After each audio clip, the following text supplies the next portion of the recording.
जब भी तुम्हारा हौसला आसमान तक जाएगा ना दोस्तों, तो याद रखिएगा कि कोई ना कोई तुम्हारा पंख काटने के लिए जरूर आएगा। इसलिए अपने हौसले को कभी भी नीचे मत गिरने दीजिए। नमस्कार दोस्तों, मैं ज्योतिष आचार्य सचिन कुकरेती आप सबका अपने चैनल नीलकंठ ज्योतिष में हार्दिक अभिनंदन करता हूँ। दोस्तों, आज का ये ज्योतिष का कार्यक्रम स्कॉर्पियो वृश्चिक राशि के लिए बहुत विशेष कार्यक्रम है। राहु केतु राशि परिवर्तन करने वाले हैं दोस्तों 18 मई 2025 में। उससे पहले 15 मई को देवगुरु बृहस्पति भी राशि परिवर्तन करेंगे। वीडियो मैंने डाली है, नहीं देखा है तो देखिएगा जाके। और शनि की ढैया समाप्त हो चुकी है 29 मार्च 2025 में। अब ये 2025 बहुत महत्वपूर्ण महीना, बहुत महत्वपूर्ण साल है, क्योंकि शनि की ढैया भी आपकी खत्म हो गई 29 मार्च 2025 में। गुरु का राशि परिवर्तन भी होगा 15 मई 2025 में, और गुरु आपके 8th हाउस में ट्रांजिट करेंगे। और राहु केतु का परिवर्तन 18 मई को होगा, और राहु आपके 4th हाउस में आएंगे, केतु आपके 10th हाउस में आएंगे। अब ये आपको क्या फल देने वाले हैं, इनका क्या प्रभाव आपके जीवन में पड़ने वाला है, ये पूरे 18 साल के बाद 18 साल के बाद राहु आपके 4th हाउस में आए हैं, और वहीं केतु भी 18 साल के बाद आपके 10th हाउस में आए हैं। सोचने वाली बात यह होगी आपके लिए कि 18 साल बाद क्यों? क्योंकि ये 12 घर होते हैं, 12 हाउस होते हैं, 12 राशियां होती हैं, और राहु और केतु पूरे 1.5 साल तक एक राशि में रहते हैं, 18 महीने तक। ठीक है, अब क्या फल मिलेगा आपको, चलिए जान लेते हैं। दोस्तों, ये कार्यक्रम जन्म राशि चंद्र राशि पर आधारित है। अगर आप अपनी जन्म कुंडली पे विश्लेषण करवाना चाहते हैं तो नंबर सिर्फ चैनल और वीडियो के डिस्क्रिप्शन में। सबसे पहले थोड़ा राहु केतु को समझ लें। चलिए जानते हैं। देखिए, राहु केतु क्या है? ग्रह नहीं है, छाया ग्रह हैं। कौन है ये? स्वर्ण भानु राक्षस थे, जिन्होंने समुद्र मंथन में अमृत पान कर लिया था।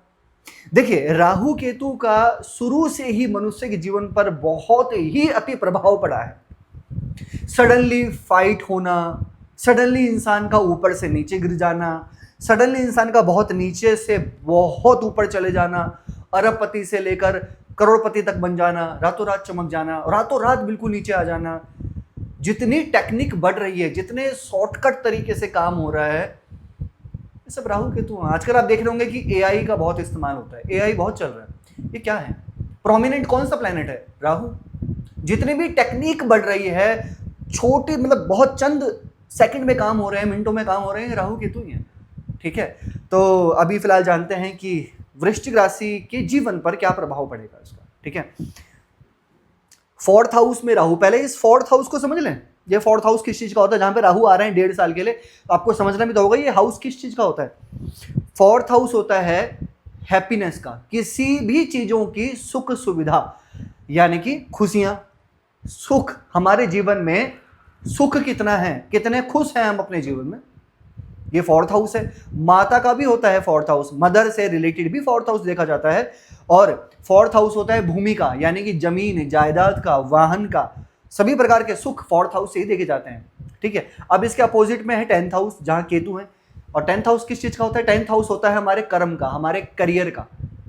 9th हाउस भाग्य, 10th हाउस करियर। राइट, अब जानते हैं राहु जब 4th हाउस में आ गए हैं, राहु ये कहते हैं भाई जी कि मैं जिस हाउस में आऊंगा ना, यहां से रिलेटेड, मतलब वहां से रिलेटेड मैं थोड़ा शॉर्टकट करने का भी प्रयास करूंगा, चतुराई करने का प्रयास करूंगा। क्योंकि राहु जो है वो रणनीति है, राहु कूटनीति है, राहु चतुराई है, राहु बहुत चालाकी है। और जो एक अच्छे राजनेता होते हैं, सफल राजनेता होते हैं, उनकी कुंडली में राहु बड़े गजब के होते हैं, यानी कि राजनीति भी है। ओके, अब 4th हाउस जो सुख सुविधा का है, यानी कि अपनी सुख सुविधा के बारे में बहुत ज्यादा सोचना। प्रॉपर, चाहे वो प्लॉट से रिलेटेड हो, फ्लैट से रिलेटेड हो, गाड़ियों से रिलेटेड हो, यानी कि शॉर्टकट तरीके से चीजों को लेकर आगे बढ़ने का प्रयास करना। ठीक है, अब इसमें हम ये कह सकते हैं कि ये कोई गलत नहीं है। देखो, इंसान जो हार्डवर्क करता है, या उसकी जगह पर जो इंसान स्मार्ट वर्क करता है, वो ज्यादा बेटर है ना, जो स्मार्ट वर्क कर रहा है, जो अपने चतुराई से, अपनी रणनीति को अपनाकर जो स्मार्ट वर्क करके आगे बढ़ रहा है, वो ज्यादा बेस्ट है। तो यहां पर वृश्चिक राशि वाले व्यक्ति अभी स्मार्टनेस के साथ में काम करेंगे, अपने हैप्पीनेस को बढ़ाने का कार्य करेंगे। जो पहले बहुत ज़्यादा चिंतित थे, क्योंकि शनि की ढैया भी थी, बहुत तनाव में थे, बहुत टेंशन में थे, तो कहीं ना कहीं वो चीज़ें कम तो होंगी ढैया खत्म हो जाने के बाद। लेकिन राहु 4th हाउस में है। लेकिन अभी आपको यहाँ पर बहुत ज़्यादा जल्दबाजी नहीं करनी, क्योंकि राहु का काम है जल्दी का, राहु का काम है सडन करने का। और जब बहुत ज़्यादा सडन हो जाता है ना, तो फिर वहाँ पर काम खराब हो जाता है, वही राहु की वजह से। तो अगर आप कोई प्रॉपर्टी ले रहे हैं, क्योंकि कहीं ना कहीं इसमें आप चतुराई, चालाकी, समझदारी, ये सब चीजें तो करेंगे और जल्दबाजी भी करेंगे। अगर आप कोई भी इस 1.5 साल के अंदर कोई प्रॉपर्टी लेते हैं, कोई फ्लैट प्लॉट कुछ भी खरीदने का प्रयास करते हैं, तो बहुत ज्यादा जल्दबाजी में नहीं, थोड़ा सा आपको स्थिर तो होना पड़ेगा। यानी कि कहीं ना कहीं यहाँ पर आपको अपने गुरु को एक्टिव करना है, अपने सूर्य को एक्टिव करना है। अगर बहुत ज़्यादा जल्दबाजी करेंगे तो फिर बाद में परेशानी हो जाती है, क्योंकि फिर सुखों में थोड़ी कमी आ जाती है। इसलिए आपको थोड़ी जल्दबाजी नहीं करनी है। इसके साथ साथ आपको अपनी माता के साथ में, मदर के साथ में किसी भी तरीके का कोई आर्ग्यूमेंट्स के चक्कर में नहीं पड़ना है, या वैचारिक मतभेद जो भी मतलब वो बोले, और आप ऐसा नहीं कि उसको आप गलत वे में ले जाओ, गलत तरीके से समझो, आप बोल बैठो, आप आर्ग्यूमेंट कर बैठो और बाद में आपको रियलाइज हो कि मैंने गलत किया है, तो वो चीज पहले ही ना करें आप। खासकर जैसे मैंने बताया अपनी मदर के साथ में। और बस यही दिख रहा है मुझे यहां पर, जब राहु आपके एस्पेक्ट कर रहे हैं 8th को भी और 12th को भी और 10th को भी, यानी कि काम काज को लेकर जब कनेक्शन राहु का 10th से भी है और 12th से भी है और 8th से भी है, ये 3 हाउस एस्पेक्ट कर रहे हैं राहु। इसका मतलब कि अपने काम काज को लेकर बाहर जाना, अपने कार्य को लेकर, अपने काम को लेकर फॉरेन भी जाना या लॉन्ग ट्रैवल करना, मीटिंग ज़्यादा होना, ज़्यादा ट्रैवलिंग होना। अगर ट्रैवलिंग नहीं होना तो अपने काम काज को लेकर बहुत ज़्यादा सोचना या उसमें परिवर्तन का ख्याल मनवाना, क्योंकि केतु भी 18 साल बाद 10th हाउस में आए हैं। तो अपने काम काज को लेकर, Ketu is a detached planet, Ketu is a mindless planet. तो केतु 10th हाउस में सूर्य की राशि में आ रहे हैं, राजा की राशि में आए हैं। तो यहाँ पर केतु जब माइंडलेस प्लैनेट हैं, तो जो भी आप काम कर रहे हैं और जितना भी आप अर्न कर रहे हैं, कहीं ना कहीं वो आपको बहुत कम लगेगा। आपको लगेगा मैं बहुत हार्डवर्क कर रहा हूँ, फिर भी मुझे कम अर्निंग हो रही है। आप बहुत कंपेयर करने लग जाएंगे दूसरों से, आपको कंप्लेन भी रहेंगी अपने कार्य से रिलेटेड, केतु जब 10th में है तो। लेकिन इसी की वजह से ही आप कहीं अन्य जगह पर सर्च करेंगे, यानी कि अदर कुछ आप सर्च करने का प्रयास करेंगे और उसमें आप सफल भी होंगे। ठीक है ना? क्योंकि ये मैं इसलिए बोल रहा हूं आपसे क्योंकि सैटर्न जो है ना वो आपके 5th में है और 11th को देख रहे हैं और आपके 2nd को देख रहे हैं। ठीक है, ठीक है, ठीक है। बृहस्पति भी आपके 12वें घर को देख रहे हैं। बृहस्पति की दृष्टि भी 12वें घर पर है, राहु की दृष्टि भी 12वें घर पर है। अगर कोई परिवर्तन चाह रहा है, ट्रांसफर चाह रहा है, कोशिश कर रहे हैं ट्रांसफर की, तो भी उम्मीदें बन सकती हैं। या कुछ अगर फॉरेन रहते हैं और सोच रहे हैं कि वापस से वो इंडिया आ जाए, या कुछ इंडिया रहते हैं और वो सोच रहे हैं कि वो फॉरेन चले जाएं, तो कुछ ऐसे योग बन रहे हैं परिवर्तन के, ट्रांसफर के। अगर आप फॉरेन में, विदेश में, आप सोच रहे हैं कि मैं इंडिया में ट्राई कर लेता हूं अब, या कुछ ऐसा, कुछ टेक्निक, मतलब टेक्निक बहुत ज्यादा बढ़ेगी। यहाँ पे बहुत आइडियाज आपके मन में आएंगे, वृश्चिक राशि, जिस पर आप काम भी करेंगे, काम करने का प्रयत्न भी करेंगे, सोचेंगे। और जैसे मैंने पहले बताया था कि आप चाहे आप गाड़ी से रिलेटेड हो, उसको बहुत जल्दबाजी में ले लेना, बहुत जल्दी डील कर देना, सडन आप काफी टाइम से सोच रहे थे, 4 साल से, 5 साल से, लेकिन सडन हम उन चीजों को पूरा कर देना।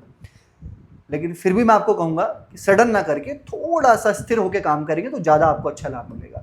ठीक है, ये आप थोड़ा सा ध्यान दीजिएगा। और राहु की दृष्टि 8th में है, रिसर्च बढ़ेगा। राहु 8th में देख रहे हैं, आपका रिसर्च भी बढ़ेगा किसी भी चीज में, चाहे आप कोई भी काम करते हैं, चाहे ऑकल्ट में है, चाहे आपकी कोई भी प्रोफाइल है, लेकिन रिसर्च बढ़ेगी आपकी। ये अच्छी चीज दिख रही है यहाँ पे। एक चीज दोस्तों मैं यहाँ पर आपको ना और कहूंगा कि यहाँ पर आप अलग अलग चीजों में डील करेंगे जो आप काफी टाइम से सोच रहे थे अपनी सुख सुविधाओं को लेकर, ऐसा मुझे यहाँ पर दिख रहा है। तो ये बेटर है। ठीक है, और यहाँ पर आपकी लॉन्ग ट्रैवल्स भी होंगे, काम को लेकर ट्रैवल्स भी होंगे, यार दोस्तों के साथ में ट्रैवल्स होंगे, क्योंकि 12वां घर एक्टिव हो रहा है 2 प्लैनेट से। बृहस्पति भी देख रहे हैं 12वें घर को, 2 प्लैनेट्स, राहु भी देख रहे हैं 12वें घर को। तो लेकिन कुछ खर्चे भी दिख रहे हैं। जब बृहस्पति भी 12वें घर को देख रहे हैं तो कुछ खर्चे भी आपके नेसेसरी होंगे। और मैंने आपको शायद पहले भी कहा होगा गुरु परिवर्तन में कि किसी सामाजिक कार्य को लेकर, कोई सेलिब्रेशन को लेकर, कोई शुभ कार्य को लेकर खर्चे भी आपके देखे जा सकते हैं। और आप कोई भी शुभ कार्य करेंगे, कोई भी मांगलिक कार्य करेंगे, तो उसमें एक चीज का विशेष ध्यान दीजिएगा कि राहु है 4th हाउस में, किसी भी तरीके का कोई पंगा क्रिएट ना हो। आप ना करें, आपके जानने वाले ना करें, कोई भी दूर दूर के जो भी उन चीजों में सम्मिलित हो रहे हैं, आ रहे हैं, किसी ना किसी चीज में वो कुछ खराब करने का प्रयास ना करें। इस चीज का भी ध्यान देना होगा आपको। यानी कि कुछ भी चीजें हो रही हैं, जैसे आप कहीं प्रॉपर्टी ले रहे हैं, आप कोई सेलिब्रेशन कर रहे हैं, आप कोई शुभ कार्य कर रहे हैं, आप कोई चीजें खरीद रहे हैं, लेकिन किसी अन्य की वजह से, किसी और व्यक्ति की वजह से आपको थोड़ी परेशानी ना हो, ये पहले से आपको थोड़ा अवेयर रहना होगा। ठीक है। और हाँ, केतु 10th हाउस में है तो निश्चित है कि इस 1.5 साल के अंदर आप परिवर्तन का सोचेंगे और कुछ ना कुछ नया करने का प्रयास करेंगे। क्या उपाय करने चाहिए यहाँ पे वृश्चिक राशि को? देखिए, शनि की ढैया तो आपकी समाप्त हो चुकी है। यहाँ पे मानसिक तनाव था, ओवर थिंकिंग थी, एंग्जाइटी, वो तो यहाँ पे कम होगी। लेकिन अभी आपको हनुमान चालीसा का पाठ तो करते रहना चाहिए, बहुत अच्छा है। मंगल का बीज मंत्र करते रहना चाहिए। ओम क्राम क्रीम क्रोम सह भौमाय नमः 108 बार आपको फॉलो करना है। इसके साथ में आपको गुरु का बीज मंत्र भी करना है। ओम ग्राम ग्रीम ग्रोम सह गुरुवे नमः 108 बार। और हो सके तो आप उगते हुए सूर्य को अर्घ दीजिए तांबे के लोटे से। कैसे लगी आपको वीडियो? लाइक कीजिएगा, शेयर कीजिएगा, बने रहेगा हमारे साथ में। धन्यवाद।